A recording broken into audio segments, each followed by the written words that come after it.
मध्ये आलाय. तर सकाळचे बघा किती वाजले सांगडे. अरे बघते की सकाळचे 7:30 पावणे 8 वाजत आलेले आहेत. तर जास्तीचं काय उशीर झाला नाही, पण बाहेरचं वातावरण बघून असं वाटतंय की किती वाजले काय वाजले. आणि अजिबात मला करमना, कारण की बघा एक तर इतकं जबरदस्त बाहेर ऊन प्लस वारं आणि कसलंच पावसाळ्यामध्ये बिलकुल वाटत नाही. चला पावसाचा आनंद घ्यावं, काहीतरी गरम गरम खावावं, असं काय वेळ अजिबात येईना. तर गुरुसाठी चांगलं आहे, तसं बघायला तर लहान मुलांसाठी बाधत नाही, पण आपण त्याची काळजी घेऊ सगळ्या लहान मुलांची. आता किती तर लहान मुलं सगळ्यांची. पण पाऊस पडू दे, पाऊस पडल्याशिवाय बोरला विरला पाणी अजिबात मग येत नाही, तर असा प्रॉब्लेम असतो. तर तिकडे ना हळीवाची खीर करायला ठेवले. मला अगदी साधी सिंपल काल बोलल्याप्रमाणे मी काय काजू बदाम दररोज त्यात घालत नाही, साधं सिंपल साखर घालून दूध वगैरे होतो तेवढंच करत असते मी. आणि इकडे गुरु खेळायला टाकलाय तिथं किचनमध्ये, त्याला इथं सांगते. त्याला म्हटलं चला मी तिकडे टाकून इकडे काम करत बसले, दुर्लक्ष होऊन जाते. आणि सगळ्यात पहिलं म्हणजे मी कुठला पण नाश्ता बनवू दे सकाळ आधी स्वयंपाक करून देते, कारण की इतकं राडा पडतो ना, कोण घरी येत असतं किंवा काहीतरी काय काम आहे. ज्या दिवशी पेंटिंग कामं ठेवते त्या दिवशी काहीतरी काय व्यत्यय येतच. आणि किती जर नाश्ता खाल्ला आपल्या आईना एकच चपाती खातात, पण त्यांना जेवण लागतं अगदी वेळेवरती. 11 वाजता आईचं बघा जेवण असते. तर चुलीवरतीच बघा तव्यावरती छान एकदम लसणाची फोडणी टाकून असे तांदळाची छान भाजी बनवले आणि बाहेर वांग पण शिजायला टाकले.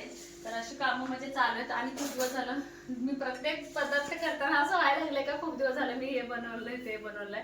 डोसाच बनवला नव्हता, तर आज बनवायचा आहे डोसा. गुरु आज डोसा खाणार आहे. पहिल्यांदा परी बोलते की आई आज गुरु पहिल्यांदा डोसा खाणार आहे. तर गुरु झोपला तर त्यामुळे मी मिक्सर लावलेच नाही. गुरु झोपला तर पटकन स्वयंपाक आवरून घेतलं. आणि खोबऱ्याची चटणीसाठी बघा नेहमीप्रमाणे खोबरं आहे, मिरची, लसूण, आलं आणि थोडीशी साखर, मीठ आणि फुटाण्याची डाळ, हे सगळं एकत्र करून साधा आपला तडका देणार आहे. आणि बटाट्याची भाजी सुकी, त्यासाठी काही हिरवी मिरची, कांदा आणि टोमॅटो ऑप्शन घेतलं मी. वांग्याची भाजी जास्तीचं झालं होतं, म्हटलं चला ह्याला आपण वापरूया. आणि पीठ पण मी आत्ता बघते सगळं बसून किती छान बघा हे पीठ आपलं फुगलं, तर एकदम मस्त. तर अगदी व्यवस्थित जर प्रमाण पडलं ना कुठल्या पण गोष्टीचं, पीठ आपलं फुगून अगदी वर येतं. मी काय याच्यामध्ये मेथी दाणे वगैरे काही सुद्धा टाकलेले नाही. जेव्हा डोसे बनवते ना खरंच मला आमच्या अण्णांची खूप आठवण येते. अनलिमिटेड डोसे खायचे अण्णा. आईच वरडायच्या की किती खाते काय कळते का. कधी कधी कसं व्हायचं अण्णांचं, आमच्या अण्णा म्हणजे सासरे खूप झालं एक अर्धी चपाती जेवायची. त्यांना शुगर बीपी दोन्ही होतं ना, पण एखादा पदार्थ त्यांना आवडला का मग अण्णांना आमच्या कळत होतं. गरम गरम 4 डोसे तरी अण्णा खायचे. आमचं कसं व्हायचं माहितीये का अण्णांचं, की ज्या वेळेस अण्णा जास्तीचं जेवण करायचे ना, मला म्हणजे आम्हाला ते एक अनुभवच झालेला आहे. कुठला पण पदार्थ असू द्या, तर पाणीपुरी एक अण्णांना जाम आवडायची. बाहेरनं अण्णा कधीच खाल्लं नाही, बोलायची की अश्विनी तू केल्यापासूनच मी खाल्लोय. तर ज्या दिवशी जास्त अन्न पदार्थ अण्णा जर खाल्ले तर काय माहिती दुसऱ्या दिवशी अण्णा आजारीच पडायचे. ते काय माहिती क्लिक असायची काय शुगर वाढायची काय तर काय असायचं. त्यामुळे मी अण्णांना मी जास्त असं जेवण खायला लागलं की वरडायचं. तर चला पीठ तर आपलं मस्त भिजलंय. गुरु इथं छान खेळतंय, बटाट्याची भाजी पटकन फोडणी देते, खेळतोय तोवर. आणि त्याचं मी सगळं आवरलंय, जसं की बघा गुटी वगैरे जी असते आधी म्हटलं काम बाजूला ठेवते आणि त्याचं सगळं आवरते. तर चला भाजी बनवून घेऊ, डोसे करायला लागते. पारशा बोलतोय लय बोलायला लागते काय काय मी आंघोळ तुला पण द्यायचं गुरुला.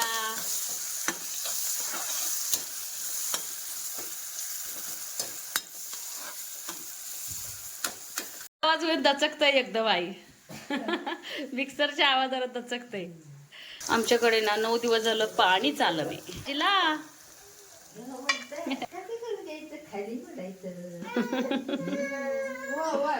आय आय आय वशील लावाले वशील घ्या वर करते.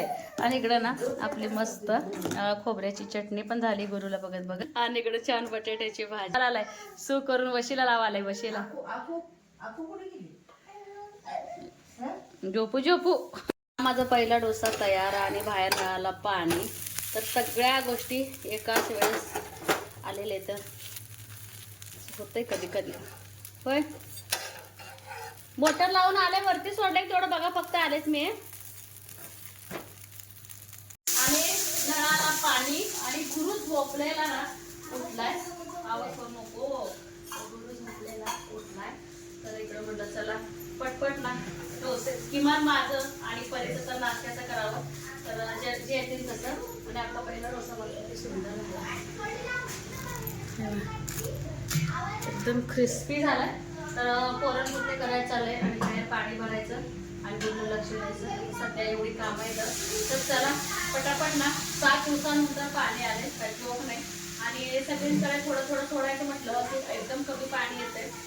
बरोबर तू आंघोळीला पहिला पोरींना असं आंघोळीला पाठवा लागते, त्याशिवाय मग काम सकाळची आवरत नाही. चला मस्त डोसा करून घेते. आणि हा डोसा कसा झाला हे मला सांगा बरं.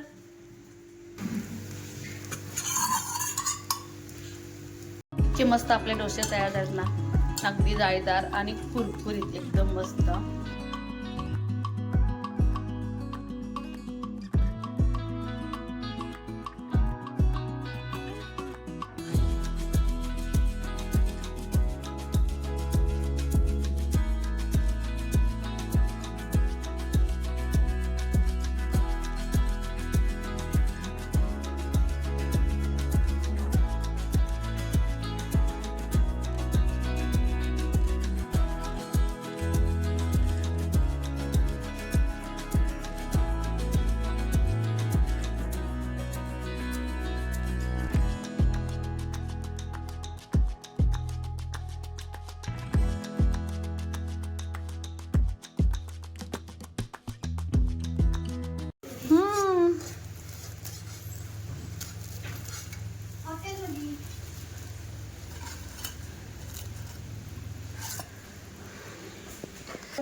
ताजं पाणीच आवडतंय. ताजं वास मारते का नाही आयुष्य पाणी. ताजं पाणी फ्रेश पाणी कळत नाही शेळ्यांना. फ्रेश पाणी कुत्र्याला मन लकीला पहिला आजी लकीचं भरती. हा आज बरोबर डोकं धुतले छान. कसं झालं ग. किती दिवस झाले माहितीये काय. 8-9 दिवस झाले पाणी येऊन. मग 10वा दिवस आहे आज. असं कुठं असते वे. कसं प्यायचं. मतदानाला येऊ दे वय.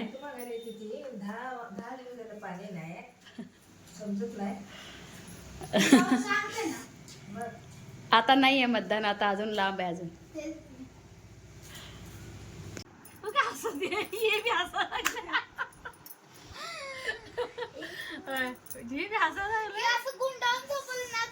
दोन तास झोपते उठत 2 तास कुठे. बटरफ्लाय त्या ग्रीन मध्ये घातल्यावर तर बटरफ्लायच दिसते. ग्रीन मध्ये घातल्यावर तर बटरफ्लाय सारखंच दिसते. गुरु बघ कशी बांधायला आल्यास. सापच केलं ह्याला. बांधलं. ही आमचा डॉल्फिन आहे. डॉल्फिन डॉल्फिन आहे. अरे वाव. तर असं ना आमचं काय चालू असतंय. तर सकाळी सगळी कामं खूप लवकर आवरली. इतकं नाश्ता वगैरे बनवून सुद्धा.